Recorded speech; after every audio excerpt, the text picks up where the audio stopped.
Good day, everyone. Together with Mr. Reinier Ramos, I am Rian Fritz Jalandoni, and we are to present Cellular Automaton-based model of neuronal dynamics on a spherical surface.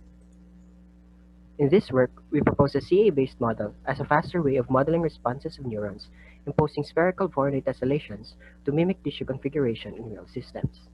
We then use a simplified linear activation function that approximates the Hodgkin-Huxley response function for each neuron in the system. This is the outline for our presentation.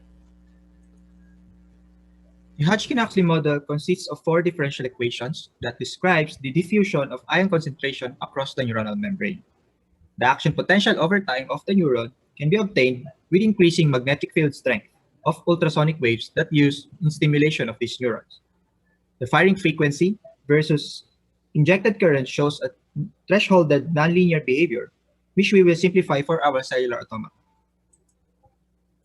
In a CA model, the lattice consists of cells with assigned state A denoting its activity. Each cell has a Moore synaptic neighborhood and are initialized with a random activity A sampled from 0 to 1. The rule is a simplified linear version of the Hodgkin-Huxley response function incorporating the three thresholds A0, A1, and A2.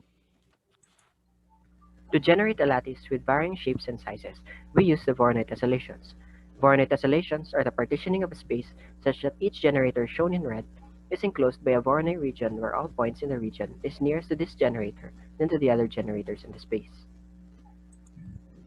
For the system setup, we uniformly sample points in the sphere, which were then adjusted so that they will be centroids of the regions. We also use the neighborhood of the Voronoi tessellations to generate a network that will serve as the synapses. Notice that we have an average of 6 neighbors for the SAS, which is consistent with Euler's law in 2D cell packaging. The figure on the right shows the simulation time of 4 different solvers versus increasing number of neurons. The purely CA model, although linear in time, may still be improved using the spherical Voronoi method without significantly increasing the runtime, as compared to the forward Euler method, which is quadratic in time. The figure on the left shows a random initial state for n equals 128 by 128, which will be used in our simulations. The color represents the activity A of the neuron.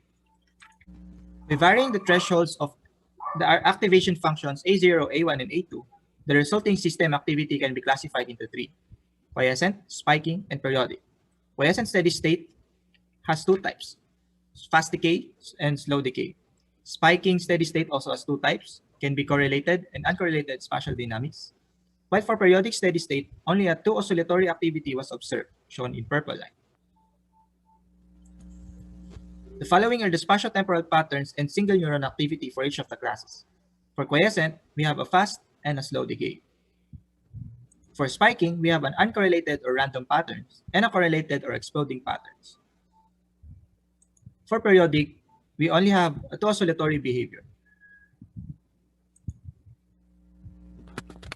In summary, our model mimics the dynamics of a Hodgkin-Huxley model with a promising efficient memory requirement, and significantly lower runtime with up to 2 to the 14 neurons on a spherical surface and 2 to the 20 for a 2D CA model.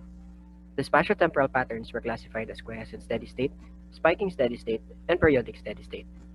The resulting neuronal behavior mimics the spiking of a Hodgkin-Huxley neuron simulated in ultrasonic waves found in an in vivo experiment. That's all. Thank you.